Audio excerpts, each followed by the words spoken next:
भाई चाहे school college हो या हो ट्रेडिंग का मैदान, हमेशा एक द्वंद्व रहता है थ्योरी और प्रैक्टिस के बीच में। थ्योरी बहुत सिंपल होती है, थोड़ी मशक्कत से समझ आ जाती है और हमें लगता है कि बस सब हमने दुनिया जीत ली। आखिर हमें पता है कि क्या कैसे होना चाहिए। लेकिन जब प्रैक्टिकल लाइफ में आप उस थ्योरी को इंप्लीमेंट करते हैं तो नतीजे वो नहीं आते जो आप चाहते हैं। और ट्रेडिंग में भी बिल्कुल यही होता है। आपने चाहे कितनी ही किताबें पढ़ी हों, कितने ही कोर्स अटेंड किए हों, लेकिन जब तक आपको ट्रेडिंग के प्रैक्टिकल साइड का अंदाजा नहीं होता है तब तक आप ट्रेडिंग में बहुत लंबी पारी नहीं खेल पाते हैं, पैसा जमा नहीं कर पाते हैं। कुछ क्षण भर के लिए पैसा आता है लेकिन हाथ से निकल जाता है और उसकी वजह है कि प्रैक्टिकल ट्रेडिंग आपको नहीं आती है। तो इसीलिए आज का ये वीडियो विशेष रूप से जो व्यवहारिक है, जो प्रैक्टिकल ट्रेडिंग का साइड है, उस पर चर्चा करने के लिए मैंने बनाया है। तो बहुत ही इंपॉर्टेंट वीडियो है। अगर आप भी ट्रेडिंग में स्ट्रगल कर रहे हैं या आप भी केवल थ्योरेटिकली ट्रेडिंग कैसे करनी है ये जानते हैं, व्यवहारिक रूप से जब उसे लागू करना पड़ता है तो उसमें मात खा जाते हैं। तो आज का वीडियो अंत तक जरूर देखिए। कहना आसान है, ज्ञान देना आसान है, ज्ञान का पाठ करना आसान है, लेकिन उस ज्ञान को अमल में लाना बेहद मुश्किल काम है। और ये ट्रेडर से बेहतर भला कौन जानता है, क्योंकि आपको पता होता है कि स्टॉप लॉस कैसे रखा जाता है, आपको ये भी पता है कि आरएसआई किस काम आता है, आपको पैटर्न्स भी देखने आते हैं, आपको चार्ट भी पढ़ने आते हैं, लेकिन फिर भी आप समय से पहले अपने शेयर को बेच देते हैं। लेकिन फिर भी आप घाटे वाले शेयर को बिल्कुल चिपका करके रखते हैं छाती से। वो नासूर बन जाता है, घाटे का सबब बन जाता है, फिर भी आप उसके साथ टिके रहते हैं और प्रॉफिट वाले शेयर से तुरंत पल्ला झाड़ लेते हैं। ये सब पूरा ज्ञान होने के बावजूद। तो इस पूरी बात का मर्म यह हुआ कि थ्योरी अलग है, प्रैक्टिकल अलग। और इतने सालों के अथक प्रयास का मेरे एक ही उद्देश्य है कि थ्योरी और प्रैक्टिकल्स के बीच का जो अंतर है इसको किसी तरह से दूर किया जाए। और इसके लिए कई सारे प्रयास मैं निरंतर करता आया हूं, जिसमें से ये वीडियो भी एक प्रयास है जहां हम कुछ ऐसे थ्योरेटिकल कॉन्सेप्ट्स की बात करेंगे जिसको आप सही मानते हैं, जो आपने किताबों में पढ़ा होगा, वीडियोस में देखा होगा, आपके मित्रों ने इसकी चर्चा की होगी, लेकिन रियल लाइफ में ये कॉन्सेप्ट्स पूरी तरह से नाकाम हो जाते हैं। और इनका प्रैक्टिकल साइड क्या है इसको समझने का आज के वीडियो में प्रयास करेंगे। तो आइए शुरुआत करते हैं एक थ्योरेटिकल कॉन्सेप्ट से, जिसको कहते हैं पीई, यानी कि प्राइस अपॉन अर्निंग्स। बहुत कॉमन है, हम सभी पीई देखते हैं, निफ्टी का भी, अलग अलग स्टॉक्स का भी, और उसकी चर्चा करते हैं। बहुत सारे लोगों का ये मानना है कि जिन स्टॉक्स का पी बहुत कम है वो बड़े सस्ते हैं, बड़े अच्छे शेयर्स हैं, उन्हीं को लेना चाहिए। और जिनके पी हाई हैं, 70 हैं, 75 हैं, 100 हैं, वो शेयर तो चिमटे से भी छूने नहीं चाहिए क्योंकि उनके दाम बहुत ज़्यादा बढ़े हुए हैं। लेकिन हकीकत क्या कहती है, प्रैक्टिकली क्या होता है? प्रैक्टिकली होता है कि जिसका पी ज़्यादा, उसकी किसी ना किसी वजह से बाजार में मांग ज़्यादा होती है। अब देखिए, मांग अलग अलग कारणों से हो सकती है, कंपनी की परफॉर्मेंस हो सकती है, हो सकता है कि क्वांटिटी बहुत कम उपलब्ध हो बाजार में, उस वजह से डिमांड बढ़ रही हो। लेकिन पीई का बढ़ना अपने आप में कोई दोष नहीं है। इसका मतलब बाजार जरूरत से ज्यादा कीमत उस शेयर को दे रहा है, और ये कई वजहों से हो सकता है। अगर मान लीजिए बहुत भविष्य में हमें लगता है कि ये कंपनी तो नई टेस्ला बनने वाली है, तो उसको आज ही से लोग खरीदना बटोरना शुरू करते हैं और उसके कारण भी पीई बढ़ जाता है, क्योंकि अभी तो अर्निंग्स कुछ खास होती नहीं है।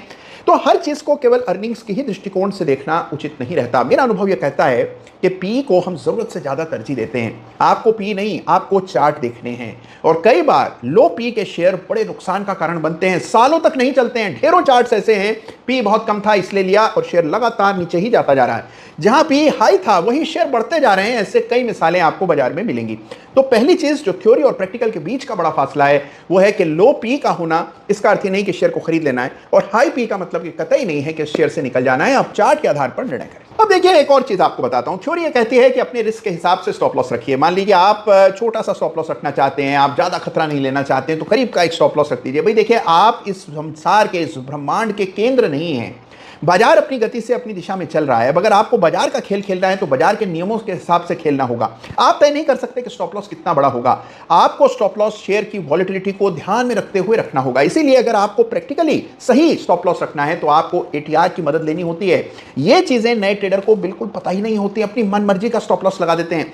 किसी दिन मूड अच्छा हुआ तो बड़ा भारी उदारता के साथ, और कभी मूड खराब हुआ तो बहुत ही पास का स्टॉप लॉस रखकर ट्रेड करते हैं। नतीजा दोनों तरफ मात खाते हैं। तो स्टॉप लॉस व्यवहारिक होना चाहिए, नियमों के आधार पर तय होना चाहिए, वैज्ञानिक होना चाहिए, और उसके लिए पूरी ट्रेनिंग की जरूरत है। तो स्टॉप लॉस कायदे का रखिए, तभी आप प्रैक्टिकली स्टॉप लॉस का इस्तेमाल कर पाएंगे।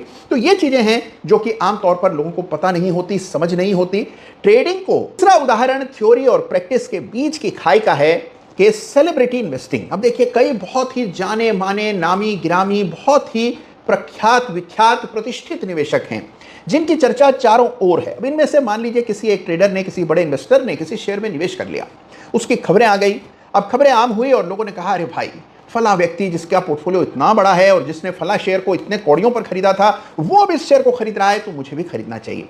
जब आप खरीदने बाजार जाते हैं, आपको यह महसूस होता है कि खबर केवल आप ही के पास नहीं, पूरे बाजार के पास है और सभी लोग उस शेयर को खरीद रहे हैं और वो शेयर पिछले 2 दिनों में, 3 दिनों में काफी बड़ी दूरी तय कर चुका है।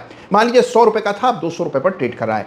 आप ये सोचकर कि जो बड़े निवेशक हैं इन्होंने खरीद की है तो मुझे भी करना चाहिए, आप भी खरीद लेते हैं और नतीजा क्या होता है, बस आप ही के खरीदने की देर होती है। आप अपने साथ उस बड़े निवेशक का भी भाग्य पलट देते हैं। उसके बाद दाम घटता ही जाता है, महीनों नहीं चलता है। बड़े निवेशक ने तो और बहुत सी चीजें खरीदी होती हैं और उनके खरीदने की वजह भी और कई सारी हो सकती हैं। जो दिखता है वो असल में होता नहीं है। तो इसलिए आप सबको प्रैक्टिकली ये बड़ी ठोकरें खाकर समझ आता है कि किसी को भी इस तरह अंधाधुंध फॉलो नहीं करना है। देखिए, इस चैनल को जब मैंने शुरू किया था तो एक ही लक्ष्य था कि आप किसी को फॉलो ना करें, आप अपने निर्णय स्वयं करें। आप पूरी तरह से सबल हैं, सक्षम हैं अपने निर्णय स्वयं करने के लिए। केवल आपको थोड़ा समय देना है, चार्ट देखना सीखना है। ये कोई रॉकेट साइंस नहीं है। बाजार बढ़ेगा, सबको पैसा आएगा, लेकिन उसके लिए चार्ट्स की ताकत आपके पास होना चाहिए अपने आप को बचाने के लिए और पूरा हिस्सा लेने के लिए। तो चार्ट देखना सीखिए, किसी पर आश्रित न रहिए और किसी सेलिब्रिटी इन्वेस्टर के निवेश को कॉपी करने का प्रयास मत कीजिए। हाथ जलेंगे, उंगलियां जलेंगी, आपको बड़ा नुकसान होगा। तो इसीलिए सावधान रहिए, अपने विवेक से फैसला कीजिए, बेहतर है। अब एक थ्योरी यह है कि भाई सेक्टर रोटेशन बाजार में होता रहता है, तो जो सेक्टर चल गया है उसको छोड़िए, अब दूसरा सेक्टर तलाशिए। अब कल ही कोई साहब मुझे कह रहे थे कि सर अभी डिफेंस के शेयर्स तो बहुत बढ़ गए, हमने सारे बेच दिए हैं, अब बताइए अगला सेक्टर, जैसे आपने डिफेंस पहचाना था, अगला सेक्टर कौन सा होगा? तो मैंने उनको कहा, साहब आपको किसने कहा है कि फ्लेवर ऑफ द सीजन की तरह बाजार हर सीजन में नया सेक्टर लेकर के आएगा? देखिए, ये इस तरह से काम नहीं करता है, तो इस तरह से नहीं सोचना चाहिए। आपको ये सोचना है कि जो बढ़ रहा है, जिसका चार्ट ठोस है, मजबूत है, जहां कमजोर लोग बाहर हैं, केवल मजबूत हाथों में शेयर्स हैं, उन चार्ट्स पर आपको निवेश करना है। आपको ये नहीं सोचना है कि ये बढ़ गया है, ये कहां से चला था, ये 4 गुना हो गया है। जो 4 हुआ है वो 5 गुना भी हो सकता है, वो 6 गुना भी हो सकता है। कहीं लिखा थोड़ी है कि 2 गुना होने के बाद शेयर का बढ़ना अपराध है। तो इसीलिए आपको चार्ट्स के आधार पर निर्णय करने हैं, न कि ये सोचकर कि भाई ठीक है ये हो गया, अब कुछ और आजमाते हैं, कोई नया फ्लेवर ट्राई करते हैं। तो इस तरह अगर आप फ्लेवर शॉपिंग पर बाजार में निकलेंगे तो आप नुकसान के अलावा कुछ हासिल नहीं करेंगे। अगर कोई भाग्य से शेयर अच्छा चल भी गया तो आप जल्दी निकल जाएंगे और पूरी रैली का आप फायदा नहीं उठा पाएंगे। तो इसीलिए फ्लेवर हंटिंग बंद कीजिए, चार्ट्स के आधार पर फैसले कीजिए और जो शेयर अच्छा है, वो सेक्टर अगर हो सकता है 3 साल तक चल रहा है तो 3 साल तक उसका हिस्सा बनिए, उसमें बने रहिए, बजाय इसके कि हर मौसम में नया फ्लेवर आजमाएं। अब देखिए थ्योरी क्या कहती है। थ्योरी ये कहती है कि भाई ऑप्शन बाइंग में रिस्क लिमिटेड होता है, इसमें कोई संदेह नहीं है। ये तो एक बिल्कुल सत्य बात है, ये तो ठोस सत्य है जिसे कोई भी चुनौती नहीं दे सकता है कि ऑप्शन बाइंग अगर आप करते हैं तो आपका खतरा सीमित होता है। लेकिन खतरा नहीं होता है ये किसी ने नहीं कहा है, जरा गौर से शब्दों को सुनिए। अगर आप ऑप्शन बाइंग कर रहे हैं तो खतरा सीमित होता है, पता होता है आपको कि कितनी चोट लगेगी, लेकिन चोट तो लग ही सकती है। तो पहली चीज जो समझनी है वो ये है कि अगर किसी को भी ये मुगालता है कि ऑप्शन खरीदने में रिस्क नहीं है, ऑप्शन सेलिंग में बड़ा भारी रिस्क है, तो आप गलत ट्रैक पर चल रहे हैं, आपने शब्दों को ठीक से नहीं सुना है। देखिए, किसी बड़े महात्मा ने कहा है कि options are the surest way to lose little money, यानी कि थोड़ा थोड़ा करके पैसे का नुकसान होगा लेकिन होता रहेगा। तो इसीलिए अगर आप ऑप्शन ट्रेडिंग कर रहे हैं और आप इस गलतफहमी में हैं कि ऑप्शन बाइंग में खतरा कम होता है, ऑप्शन सेलिंग में ज्यादा होता है, वहां अनलिमिटेड रिस्क है, यहां लिमिटेड रिस्क है, ये बातें किताबी थ्योरेटिकली सही है, लेकिन ऑप्शन बाइंग में समय से आपका सीधा युद्ध होता है, सीधा संघर्ष होता है। समय आपके विपरीत काम करता है, आपके विरुद्ध काम करता है और समय से भला कोई जीत पाया है। तो अगर आप ऑप्शन बाइंग करते हैं तो आपको बहुत ही चतुराई से समय को छलना पड़ता है, तभी आप जीत पाते हैं। तो ऑप्शन के ट्रेडर अगर आप हैं तो ऑप्शन की बारीकियों को सीखिए, ये फैसले पर मत पहुंच जाइए, सुनी सुनाई बातों पर विश्वास मत कीजिए, इसकी तह में जाइए, तब ऑप्शन में आप टिक पाएंगे। तो यह कहना सरासर गलत है कि ऑप्शन बाइंग ज्यादा सेफ है, ऑप्शन सेलिंग कम सेफ है। दोनों में अपने खतरे हैं, दोनों के खतरे अलग अलग प्रकार के हैं और आपको जब तक पूरी समझ इन खतरों की ना हो, ऑप्शंस में हाथ न डालिएगा। तो ये छोटी छोटी चीजें हैं, थ्योरी और प्रैक्टिस के बीच की ये जो बड़ी खाई है, इसको दूर करने का प्रयास आज के वीडियो में मैं कर रहा हूं।